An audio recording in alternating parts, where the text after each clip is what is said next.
या मालिकेच्या आजच्या भागात आपण पाहणार आहोत मारुती एकटाच त्याच्या खोलीमध्ये बसलेला असतो आणि तितक्यात गणी आणि पारू त्या ठिकाणी येतात आणि त्या दोघांना बघून मारुतीला तर आश्चर्याचा धक्काच बसतो. तो त्यांच्याकडे बघत म्हणत असतो की तुम्ही दोघेजण खरंच परत आला आहात की मला भास होतोय. आणि त्यावेळी पारू हसून म्हणते की अरे बा, आम्ही दोघेजण खरंच परत आलो आहोत. आणि ते ऐकून मारुतीला खूप आनंद होतो आणि मग त्यानंतर तो रडतच त्या दोघांची माफी मागत म्हणतो की पोरांनो, मला माफ करा, मी माझ्या मनावर दगड ठेवून तुम्हाला हे घर सोडून जायला सांगितलं, पण माझ्याकडे दुसरा कोणताही पर्याय नव्हता. हे असं वागताना मला किती त्रास झाला ना, माझं मला माहिती. आणि ते ऐकून पारू म्हणते की बा, तू काळजी करू नको, आता यापुढे आम्ही दोघे कुठेही जाणार नाही, आपण तिघेजण कायम एकत्रच राहू. आणि मग ते दोघेजण रडतच मारुतीला मिठी मारतात. त्यानंतर मारुती त्यांना विचारतो की पण तुम्ही परत कसे काय आलात. आणि त्यावेळी आदित्य त्या ठिकाणी येत म्हणतो की मारुती मामा, मीच पारूला आणि गणीला परत घेऊन आलो आहे. आणि मग तो मारुतीला सांगतो की जे काही घडलं त्यात पारूची काही चूक नाही आहे. आईचा गैरसमज झाला आहे आणि तो गैरसमज मी दूर करेल. मात्र यापुढे पारू आणि गणी इथेच राहतील. आणि त्यावर मारुतीसुद्धा हो म्हणतो आणि हात जोडून आदित्यचे आभार मानतो. त्यामुळे पारूला सुद्धा खूप आनंद होतो. त्यानंतर मग पारू दुसऱ्या दिवशी हा सगळा प्रकार अहिल्याला आणि अनुष्काला सांगते. त्यावर अहिल्या म्हणते की ठीक आहे, आता जा आणि तुझ्या कामाला सुरुवात कर. त्यामुळे मग पारू तेथून निघून जाते. तर अहिल्या म्हणत असते की हा आदित्य असा का वागतोय ना, तेच मला कळत नाही. तर अनुष्का पटकन म्हणते की हो ना मॅम, असं वाटतंय की आदित्यने हे सगळं मुद्दाम केलंय. म्हणजे तुम्ही त्या पारूला जायला सांगितलं होतं आणि आदित्य तिला परत घेऊन आला. तर अहिल्या म्हणत असते की अनुष्का, मी पारूला जायला सांगितलं नव्हतं. त्यावर अनुष्का म्हणते की हो मॅम, म्हणजे मारुती मामांनीच तिला जायला सांगितलं होतं, पण तुम्ही तिला थांबवलंसुद्धा नव्हतं ना. मग आदित्यला तिला परत घेऊन यायची काय गरज होती. मला तर असं वाटतंय की तो हे सगळं ना मुद्दाम करतोय. आणि ते ऐकून अहिल्या रागातच म्हणते की अनुष्का, तू या सगळ्याचा विचार करण्याची ना काही गरज नाही आहे. आदित्य माझा मुलगा आहे आणि तो जे काही करेल तो योग्य विचार करूनच करेल, याची मला खात्री आहे. तू फक्त ना आता तुझ्या शूटवर लक्ष दे. तुला उत्तम ब्रँड ॲम्बॅसेडर व्हायचं आहे हे लक्षात ठेव. आणि त्यावर अनुष्का हो म्हणते आणि तेथून निघून जाते. तर अहिल्या मनाशी म्हणत असते की आदित्य, तुला असं वाटते की माझा निर्णय चुकला आहे, मात्र मला असं वाटते की मी जो निर्णय घेतला आहे तो अगदी बरोबर आहे. तर दुसरीकडे प्रिया प्रीतमला झोपेतून उठवत असते, मात्र तो काही झोपेतून उठत नाही. आणि तितक्यात मग पारू त्या ठिकाणी येते आणि पारूचा आवाज ऐकून प्रीतम तर खूपच खुश होतो आणि आनंदाने उड्या मारू लागतो. तो म्हणत असतो की पारू, मला माहिती होतं तू नक्की परत येणार आणि मला माहिती आहे तुला दादाच परत घेऊन आला असणार, कारण हे दादाशिवाय दुसरं कोणीही करू शकत नाही. आणि त्यावर पारू हो म्हणते. तिला परत आलेलं बघून प्रिया प्रीतमला खूप आनंद झालेला असतो. पण तितक्यात अहिल्या त्या ठिकाणी येते. त्यामुळे प्रीतम गप्प उभा राहतो. तर अहिल्या रागातच प्रीतमला म्हणते की प्रीतम, उद्या आपलं शूट आहे हे लक्षात ठेव आणि शूटची सगळी तयारी व्यवस्थितपणे कर. मागच्या वेळेपेक्षा हे शूट खूप छान व्हायला हवं आणि यावेळी कोणतीही गडबड होता कामा नये. आणि मग ती पुढे असंही म्हणते की यावेळी गडबड होणारच नाही, कारण यावेळी मी स्वतः शूटला हजर असणार आहे. त्यावर प्रीतम फक्त खाली मान घालून हो म्हणतो.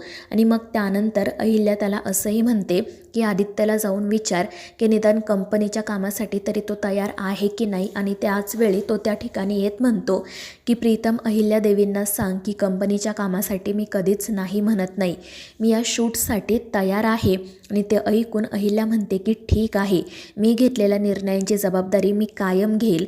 यापुढे जे काही होईल ना ते मी बघून घेईल. आणि मग ती तेथून निघून जाते. तर आदित्यसुद्धा खूप चिडलेला असतो. त्यानंतर संध्याकाळी प्रीतम एकटाच घराबाहेर उभा असतो. प्रिया त्या ठिकाणी येत त्याला काय झाले ते विचारत असते, पण तो काही उत्तर देत नाही. त्यामुळे प्रिया म्हणते की प्रीतम, मला माहिती आहे उद्या जे शूट आहे त्याचाच तुम्ही विचार करताय ना. आणि त्यावर प्रीतम म्हणतो की हो प्रिया, तुला तर सगळंच माहिती आहे ना. आणि मग तो पुढे म्हणू लागतो की जेव्हा मागच्या वेळी आम्ही दादा आणि पारूच्या लग्नाचं शूट केलं होतं ना, तेव्हा सगळंच खूप असं हॅपनिंग वाटत होतं. सगळे काम मनापासून करत होते, सगळ्यांमध्ये उत्साह होता. मात्र आता ना तसं काही जाणवतच नाही आहे. त्यावेळी दादाच्या आणि पारूच्या जोडीला लोकांनी खूप पसंत केलं होतं, त्यांना खूप प्रेम दिलं होतं. लोकांना त्यांचं कपल अगदी खरं वाटलं होतं. मात्र आता पारूच्या जागी ती अनुष्का असणार आहे. मला ना खरंच हे काम करावंसंच वाटत नाही आहे. आणि ते ऐकून बघून प्रिया म्हणते की प्रीतम तुम्ही असा विचार का करताय. अहिल्या मॅडमने काहीतरी निर्णय घेतला आहे म्हटल्यावर त्यांनी विचार करूनच तो निर्णय घेतला असेल ना, आणि त्यांनी तुमच्यावर या शूटची पूर्ण जबाबदारी सोपवली आहे म्हटल्यावर तुम्हीसुद्धा ती जबाबदारी नीट पार पाडायला हवी. तुम्ही या शूटकडे एक काम म्हणून बघा, म्हणजे तुम्हाला वेगळं काही वाटणार नाही. आणि काळजी करू नका, मी आहे तुमच्यासोबत. आपण दोघेजण सगळं छान करूयात. आणि त्यावर प्रीतमही हो म्हणतो. त्यानंतर मग दुसऱ्या दिवशी अनुष्का त्या शूटसाठी तयार होत असते. पारूसुद्धा त्या ठिकाणीच असते आणि अनुष्काकडे बघत असते. त्यानंतर अनुष्का तिला म्हणते की अगं पारू, तू उभी का आहेस, मला दागिने घाल. आणि मग पारू तिला दागिने घालायला सुरुवात करते. तर अनुष्का तिला विचारत असते की ज्यावेळी तुझं शूट होतं त्यावेळी तूसुद्धा अशीच तयार झाली असशील ना. आणि मग पारूला त्यावेळेचा प्रत्येक प्रसंग आठवू लागतो आणि ती त्यातच हरवून जाते. तर अनुष्का तिला म्हणत असते की पारू, मला ना आज एकदम नव्या नवरीसारखंच तयार कर. आता लवकरच माझं आणि आदित्यचं सुद्धा लग्न होईल ना, तू मला असं नटव की तो माझ्याकडे फक्त बघतच राहायला हवा. आणि ते ऐकून पारूला तर खूपच वाईट वाटतं. त्यानंतर मग पारू मंगळसूत्र घेऊन येते आणि ते अनुष्काच्या गळ्यात घालू लागते. तर अनुष्का म्हणत असते की आता फक्त थोडेच दिवस आणि मग त्यानंतर आदित्यसुद्धा असंच मंगळसूत्र माझ्या गळ्यात घालेल. आणि ते ऐकून पारूच्या डोळ्यात नकळतपणे पाणी येतं आणि मग ती पटकन तेथून निघून जाते. तर अनुष्का हसतच मनाशी म्हणत असते की पारू, तुला असा त्रास होताना बघून ना मला खरंच खूप आनंद होतोय. पण ही तर कुठे सुरुवात आहे, अजून पुढे पुढे बघ तुला काय काय भोगावं लागतंय ते. दुसरीकडे आदित्य त्याच्या खोलीत असतो. त्यालासुद्धा तयार व्हायला सांगितलेले असते, मात्र तो काही तयार होत नाही.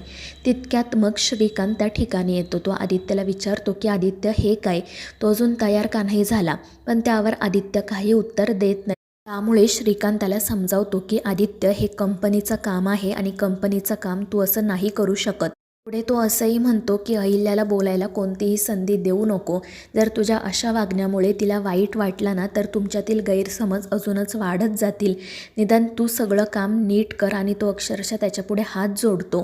त्यावर आदित्य म्हणतो की हो बाबा, तुम्ही काळजी करू नका. आणि मग श्रीकांत तेथून निघून जातो. तर दुसरीकडे अनुष्का मनाशी म्हणत असते की या अहिल्याला उद्ध्वस्त करण्यासाठी मला अजून ना किती नाटकं करावी लागणार आहेत काय माहीत. आता तिला हे पोस्ट वेडिंग शूट ठेवायची तरी काय गरज होती काय माहीत. आणि तिचं हे सगळं बोलणं सुरू असतानाच तिला एका माणसाचा फोन येतो.